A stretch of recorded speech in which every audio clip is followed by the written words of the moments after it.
Sup Money Masters, it's me SJ. I hope you are well. We are back today with a new video on compounding. You may have heard the terms compound interest or compound growth. Today I'm going to tell you what it is, how it works, and why you want to know about it and how it's going to help you become a money master. Let's rock and roll!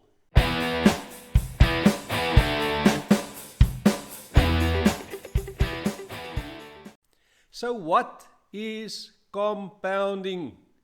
When we're talking about compound interest, it really means interest on interest or interest on top of more interest. Or if we're talking about growth, the same concept, it's growth on growth or growth on top of more growth. So why is this important? First, I'm going to show you a spreadsheet that I will just use to explain this effect of compounding. And then I'm going to show you the power of compounding and why you need to know about this to understand and master your money. And I'm up here in the corner again. The first thing we need to know when we talk about compounding is our compounding rate. I use 10% here just as an example, but where do we get this compounding rate from? There's really two types: a known compounding rate and an unknown compounding rate. And when we talk about interest, when you earn interest and you earn interest on interest, it's usually a known rate. What does that mean? It means if you've got money in the bank will say, if you have a savings account with us, a bank account, we will pay you interest of X%, 2%, 3%, 4%, whatever it is, and you know the rate at which you can compound. It is a known rate, but it can change because those interest bearing or interest earning accounts, that interest that you earn changes when interest rates change and go up or down. So you will know the rate, but it can change. And then we've got an unknown rate of compounding that is more associated with growth. That means when you start saving and investing, you determine, remember what I said in my previous videos, your own personal risk profile. You are going to then take your savings and start investing it, but we don't know yet what the future holds and at what rate your investments are going to grow and compound growth over time. But just to explain compounding, let's have a look at this. At a compounding rate of 10%, if you're starting with $1,000, then after a year, because remember, this is often expressed as a rate per annum or per year. If you take 10% of 1,000, it is 100. So at the end of year one, you would have earned 10%, and you now own $1,100. That's your original 1,000 plus $100 in interest from that 10% rate. Now, compounding starts now. You now own this $1,100 and you earn again 10% interest or growth. So, but now it's 10% of 1,100. And if you go and calculate that, that is no longer just 100 that you earned. You now earned 110, which is 10% of 1,100. So now at the end of year two, you now own $1,210.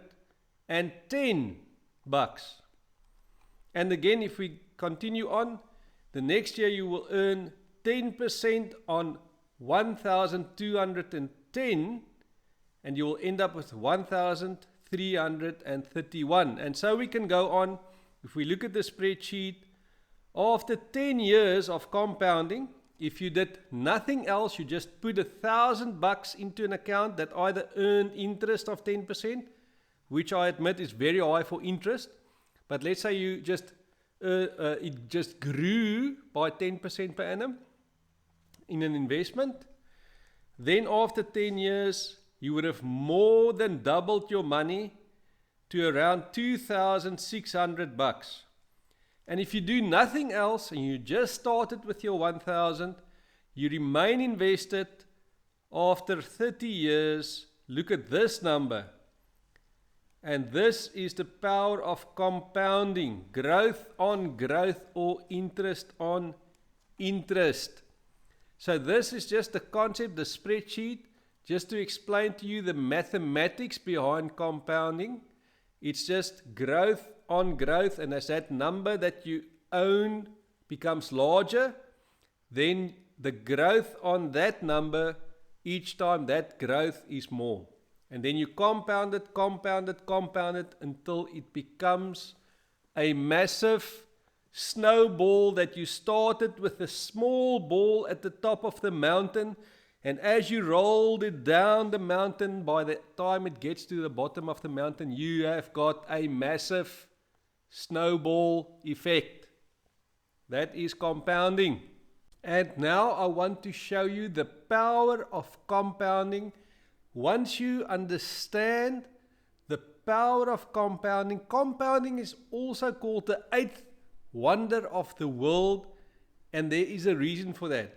I would like you to see these examples.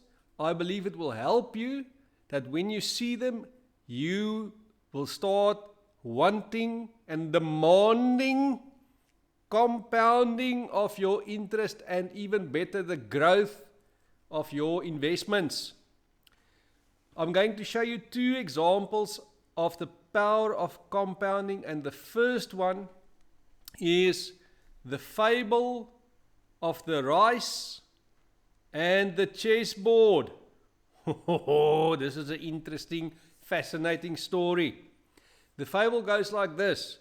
It is commonly accepted that the Chinese invented the game of chess, and the inventor of the game was invited to come and show the game of chess to the king or emperor, let's say the emperor, who really liked the game and it was fascinating, and said that the inventor of such an amazing game should be paid properly.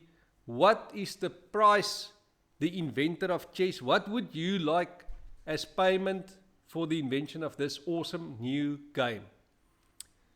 And the inventor of the chess game said, all I want is 1 kernel of rice on the first block, and then double the rice for every block. So first block, 1 kernel of rice. Second block, 2 kernels of rice. Third block, double it again, 4 kernels of rice. Now, let's have a look at the chessboard. Here is one with pieces and one without pieces. You can go and count the blocks, but a chessboard has got 64 blocks only. After a short while, the inventor of the chess came back to the emperor and said, I haven't been paid. The emperor called the treasurer of the kingdom and said, why hasn't the inventor of chess been paid? And the treasurer said, because we don't have enough rice or money to pay the inventor of chess. So let's have a look at this extreme example of compounding and why the kingdom could not afford the payment for the inventor of the chess game. So here's our spreadsheet.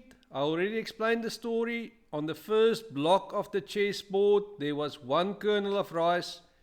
It doubles every time. Second block, there's 2. Then there's 4. Double that, there's 8. Double that, there's 16. Now, so far, it doesn't seem too spectacular. But let's scroll down to block 64. And have a look at this. We keep compounding, doubling. You can see these numbers. You can see what's happening here. And when we get to block 64, I don't even know how to pronounce that number. That is the power of compounding, extreme in this case because it doubles every time. And just to conclude the fable, apparently what happened is the emperor did what every dubious, clever emperor would do. He realized the kingdom couldn't pay, so the inventor of chess mysteriously disappeared. Okay, as I said, that is an extreme example of compounding, something that doubles every year.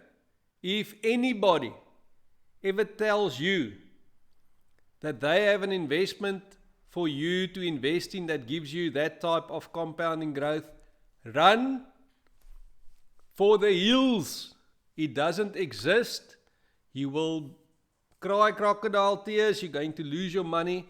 It doesn't exist. Okay, that was an extreme example. Let me take you to a real life example of a real person. The OG, original gangster of investment, one of my favorite investment personalities of all time, the OG, Mr. Warren Buffett. Mr. Buffett has been able to compound his wealth at 19.8% per annum. Now let's see what that means. When he was 30 years old, he already had $1 million in net worth. Now you may say to me, well, I know a couple of people who's already got $1 million, okay? Remember I've spoken about inflation. So inflation adjusted when Warren Buffett was 30 years old, that would be the same as today having around $10 million. As you can see here, $10 million in this case. That is already quite a decent amount of money. By the time he was 65, he was worth $3 billion thanks to the effect of compounding his wealth over the long term. Now I use the age of 65 because most of us at 65 is a generally accepted retirement age. And to be fair, if I turn 65 and I have $3 billion, I think I'd start spending it and go into retirement. But Mr. Buffett is still working today. At the time of making this video, he was 92 years old. So let's see what happened to his wealth after he turned 65. Now, at the age of 92, Mr. Buffett is worth $112 billion thanks to the amazing, miraculous effect of compounding. That means that he gained $109 billion after he turned 65. What an amazing story. You may not be Warren Buffett. You may not get exactly 19.8%. But if you are disciplined, you pay yourself first so that you can start saving and investing that money. And if you remain disciplined, you can add to that. You spend less than you earn so that you've got something left at the end of the day. You can also then start increasing your savings rate. You invest with it, you're disciplined in your investing. This can be you. You can become wealthy by staying disciplined and compounding your wealth over time. Okay, that is the power of compounding. It will help you be a money master. Thank you for sticking with me to the end of this video. Please remember that when you see this logo, you can subscribe to the channel and you can follow me on Twitter at MoneyMasterSJ on Twitter. Hit that like button if this video helped you. I was excited to make it. I love compounding. It's something that works for you and helps you to understand and master your money. I'll see you in the next video. Cheers.